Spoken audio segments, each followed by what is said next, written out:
Hey everybody, it's Shoney from Shoney Small Engines. If you came here from another video, you saw that I just got this Echo PB-250 running. It had no spark, and I had to replace the coil. So another complaint this thing has is it leaks fuel. It's coming out here towards the bottom of that rubber grommet. Um, and I can get it to start now. You know, it has spark, it does start, but it doesn't really, it doesn't rev. It kind of just runs a little rich, like, you know, spitting a lot of smoke out of there and stuff. So you know, I'm not going to return it like that. I want to tear into this carburetor, see if we can get it to clean up a little bit. We'll fix that fuel leak and make sure that this thing is in tip-top shape. So I'll show you real quick what it does when it started.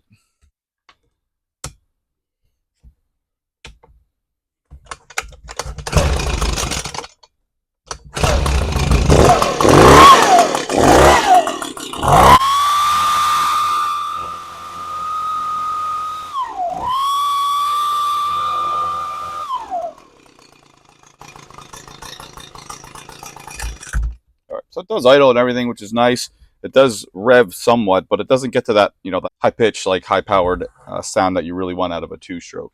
Almost like it's only going to like half throttle. So what happens a lot of times, the carburetor diaphragm in here gets a little stiff. This also has an adjustment for the mixture we can adjust, but I'll show you how to get to that and how to, you know, there's usually a plug blocking it, so you have to get that out and use a tool to adjust it. But first and foremost, let's pull the carb apart. Let's take a look at what the gaskets and diaphragms and everything look like. We'll rip the fuel lines out, get a new fuel filter on right away, and you know, see if we can get this thing sounding real good. So we'll take this air box off first. You know, it could be other things. It could be you know, you could be the spark arrestor causing it to not run like that. But if you saw my other video, I took that off when I was doing the coil, and that's perfectly clear. It could be a blocked air filter. This thing looks relatively good shape. I can even start it without the air filter. And again, it doesn't go past maybe mid-throttle. All right, so air box cover off. We'll take the air box off itself. This is a T25 Torx. Pull that off, and then get the throttle linkage apart. And now here we have the carburetor. This little cap comes off. I'm going to pop that off right away. Let's get these fuel lines off. Probably going to spit out some fuel, so we're going to get a towel here to catch some extra fuel. I usually crack the gas cap so to relieve some pressure. You can see here in my vent hose it also has a little hole, some tearing in it, so we'll have to replace that one too, obviously. Get these lines off. When it's here, I like to get the rest of this fuel out. Just take the return line in, the fuel line in, and then the return line I leave attached, and just get the rest of that fuel out of that bubble. We'll pop that off, and we'll set that to the side for now, and we'll take a look at the carburetor. All right, we'll get to the diaphragm first, which is underneath this plate here that says Zama. I really like the Zama carbs. Popped right off, that's good. And here's your diaphragm. I like that this thing should be real rubbery, like real soft. You can hear a little sound there. It means it's starting to get a little harder. It's still usable. It still would work, but we're going to replace that anyway. We're going to get a whole kit for this. Let's see, make sure the needle's going up and down, and it does. Let's take the top off here and get to the pump side and the fuel screen. Get that out of the way. We'll get a new bubble for this right away too. One more screw here to get off, and then we'll pop this guy off. Pretty clean in here.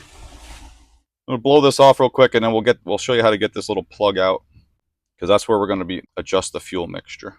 I forgot to film this, but here's how I get the plug out. There's a little plastic plug that's down inside here. It's in there. I kind of tighten this screw down onto it and pull straight out, and it comes out. Sometimes it doesn't come out that easy. Sometimes you got to dig with it. I'll use a pick sometimes to get it out. You know, but a lot of times it breaks apart, and you just got to keep scratching at it. Now this is how you adjust it. We got this little tool here. This is like more of like a professional one. You can also buy like the generic kits, or you can just find a really small screwdriver, and that's going to fit in there. And once There it goes. Now it's in. Now we have some resistance. So that's how I'm going to adjust it up. But I'm going to do that after I put it all back together. So we look at the pump side. You can see these are starting to warp a little bit. And the gasket, all in all, good shape, but no harm in replacing these guys for the a few bucks. A lot of them aren't going to be in this good a shape. Could have probably got away with just adjusting this carb, but I don't want this thing coming back in a year or two not running again, so we're going to do it all right away. So I do have this carb kit in stock. It's used on a lot of things. It looks like I use this on an HC150 Echo edge trimmer. Same exact carb kit. This is a Zama K106 carb. I'll put a link in the description where to get this. So we're going to use the diaphragm, the pump gasket, the diaphragm gasket. So we use all 4 of those. Might as well. The screen looks perfectly fine, but we'll replace it anyway since we have it. If this carb was in really bad shape, I would definitely replace that needle and maybe even the other parts that are in here, the needle and the rocker arm. But honestly, if they're moving up and down and this carb's not got a lot of gummed up old gas in here, then it's not really. I don't think these aftermarket ones are going to be much any better than what Zama makes, and it's working perfectly fine. So you can replace those if you'd like. If it's really dirty, it's really gummed up, go ahead, clean it all out. But I think I've done really well with just keeping those things as long as they're moving and clean. So I'll pull the screen out. Okay. Again, looks totally fine, but sometimes I've seen these that actually look fine, but fuel wasn't going through. This one you can actually see through it. See how you can see the red through it. If you hold it up to a light, you'll be able to see the light through it. So this one is totally fine. I'm going to replace it anyway. When I put this new one in, I line it up, and I use the back end of a 1/4 inch bit. Go straight down. There we go. Now, with our new gasket, make sure that the holes all line up like they're supposed to. If you put it on upside down, these holes won't line up, so you can only put it on one way. So we got the pump side, we got the pump gasket, and then we'll come on here. These guys got little dowel pins on them. They're going to slide into these little holes here. That's why I said you can't put it on wrong. And that should pop in place. There we go. You can still get to our little mixture screw adjustment right there. We'll put this screw on right away to make sure that it doesn't get out of position. I never tighten anything with my impact. I just get it close and then I use my hand to finger tight, because that's steel going into aluminum. You'll strip that real easy. Now we'll turn our attention over here to the diaphragm side. We have the diaphragm gasket and the diaphragm. Double check, make sure that your diaphragm has the same size little pin here on the pinwheel. All right, because these can be pretty long sometimes, and that will cause definitely cause a running issue. So make sure you get the right kit and that yours is exactly the same here. And we'll put the gasket on, and then the top plate and the 2 screws.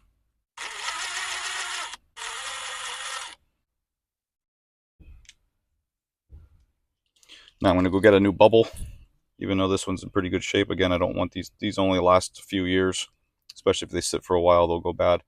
Okay. New bubble there. Press that down in place. So get these screws in, hold it in place.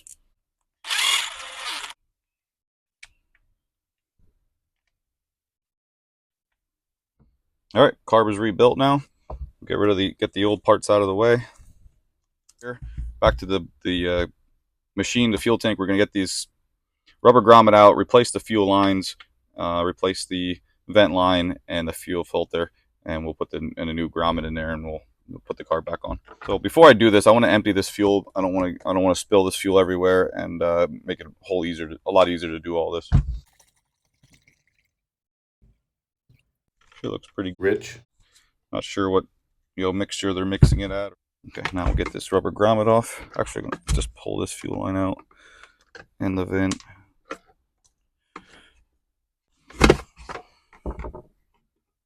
That's one way to do it. Push it inward.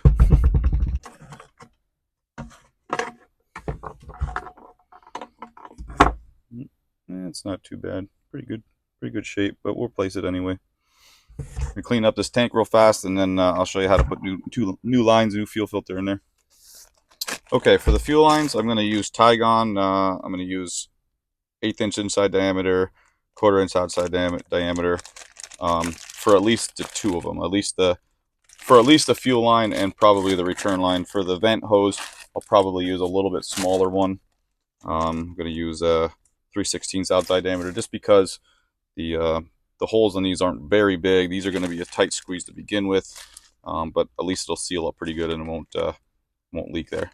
What I'm going to do first, since this is so hard to get in the first place, we're going to put the grommet in, and then we'll feed the lines down through. Grab the one line, pull the fuel line, put the new fuel filter on, and then the other ones will just, they just stick in. So first thing we'll do, we're going to put a little bit of lubricant on this. And start that on one side. And without trying to puncture this rubber, we're going to try to push this edge in. And that should pop into place. There we go.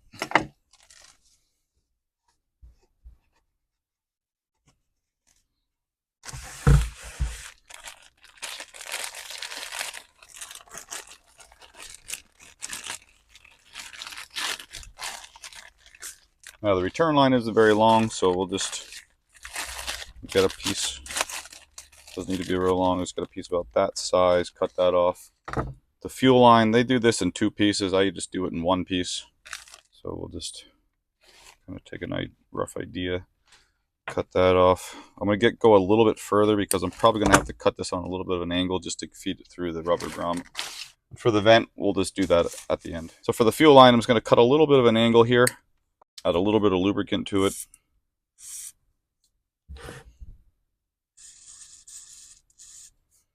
And we'll see if we can feed this through.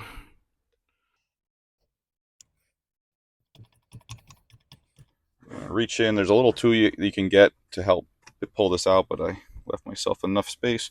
Cut off the end here. Nice and flush. And then we'll put on our new fuel filter.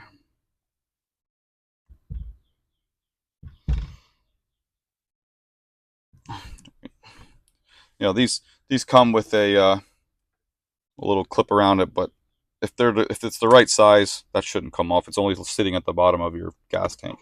We'll shove that down, make sure it's laying flat against the bottom. Now we'll put a little bit of angle on the return line. Put that through. Okay. We can always adjust these lengths or cut the excess off. I think I can actually use the bigger stuff, plus this will fit better anyway for the vent. Don't need much. Again, I'll cut a little angle on that too. This is to vent the gas tank. I think we can fit that in there. Yep. So the vent the gas tank, just so that we don't get vapor lock. We'll put this cap on. It's a little one-way valve to vent the fuel tank. Now we can put this cap back on the carburetor. And now we have our return line here, which goes to this one. So this is the one that's blowing out, so that's a return line. And then our fuel line here is the one that pulls it back in through the carburetor. We'll hook up our throttle linkage. Don't forget this gasket. Come in here with the airbox screws. Put the gasket on.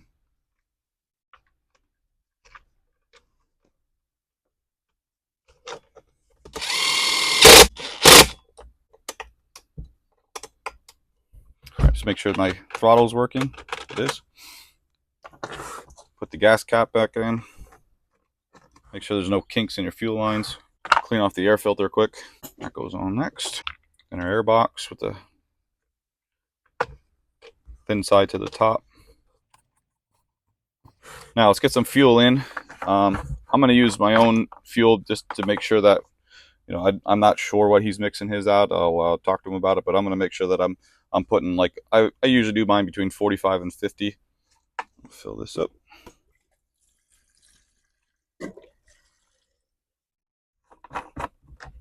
I want to make sure I'm getting fuel pulled through the carburetor. There it comes. And that the bubble comes back out like it's supposed to. We'll put the choke on and see if we can get it to start. Make sure the switch is on.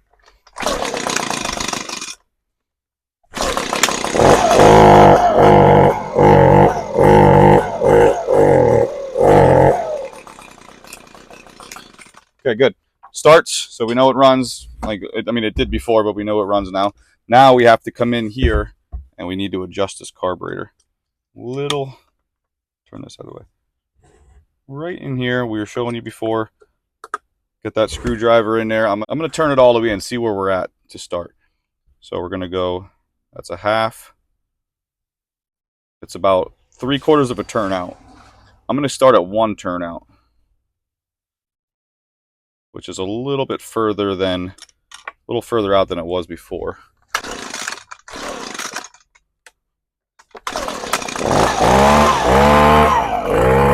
Now I'll adjust it a little bit more.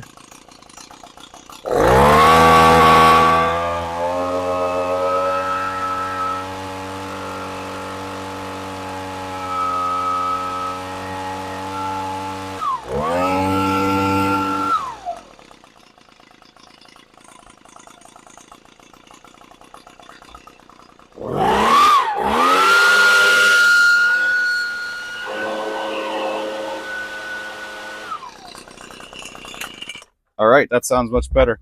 I'm gonna put the top on. It looks like it's got it looks like it has a lot of oil probably built up in the carburetor in there. I said the fuel screen's good, but we're gonna run this thing for a while, get all that to burn off, maybe make a few more adjustments. But let's put the cap on and take it outside and see what we can do.